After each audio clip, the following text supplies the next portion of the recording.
Hey everybody, and welcome back to Noise in a Book. I am a little out of it right now. I just got off work, so I'm super tired. But I loved Cuckoo's Calling by Robert Galbraith, so I wanted to make sure that I recorded an episode tonight to tell you all about it. Cuckoo's Calling by Robert Galbraith. My mommy got me this book for Christmas. She's a fantastic mom. She even wrote on the little front cover, it says, "Merry Christmas, Pumpkin." Because that's who I am. I'm her pumpkin. It's not spelt wrong. That's how she says it. Pumpkin. I'm a punk, and I'm her kin. I decided to rate it 4 stars. It wasn't life-changing. I wasn't moved. I didn't cry. But it was a fantastic story. There is so many amazing things about this book.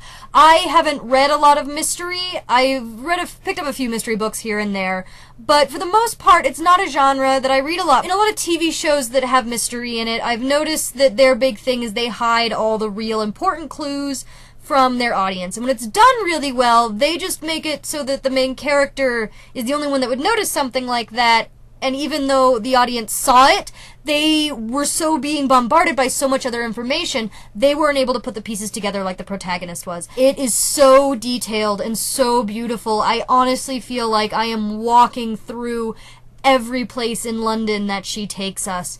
I feel like I could look every single character in the eye and reach out and shake their hand. Whether or not I would want to shake their hand is a different topic. It's all so vivid and so tangible, in such a way that I feel other times that I have used the word tangible were inaccurate.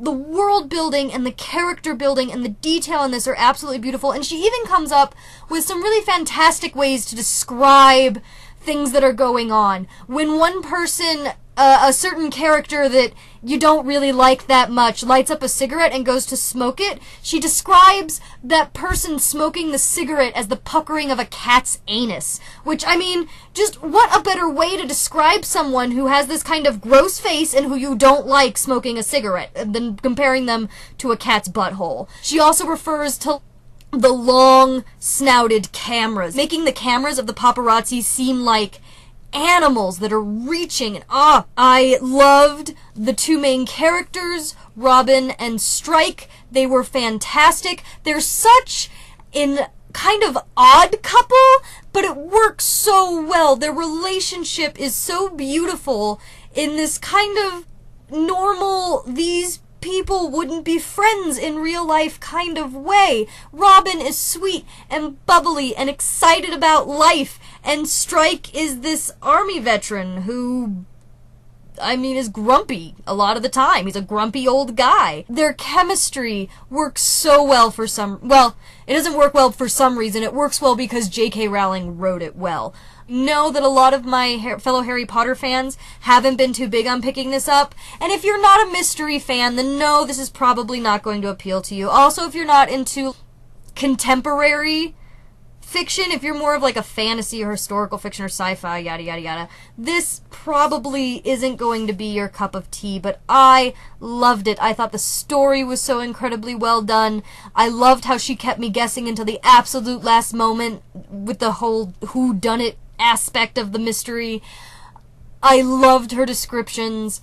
I felt this book, it started off a little bit slow, and for the most part, it was very even, and I almost want to say metered.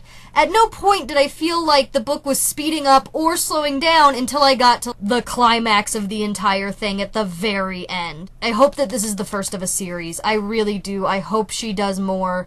I love Strike. I love Robin. I adored this book.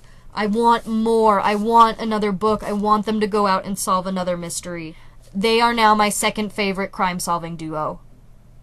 Next to, Sherlock and Watson. So right now I am reading Plutocrats by Chrystia Freeland, which is a non-fiction book, but my friend at work brought me Confessions of an Ugly Stepsister today, and I kind of want to get started on that because I've been meaning to read that book since high school.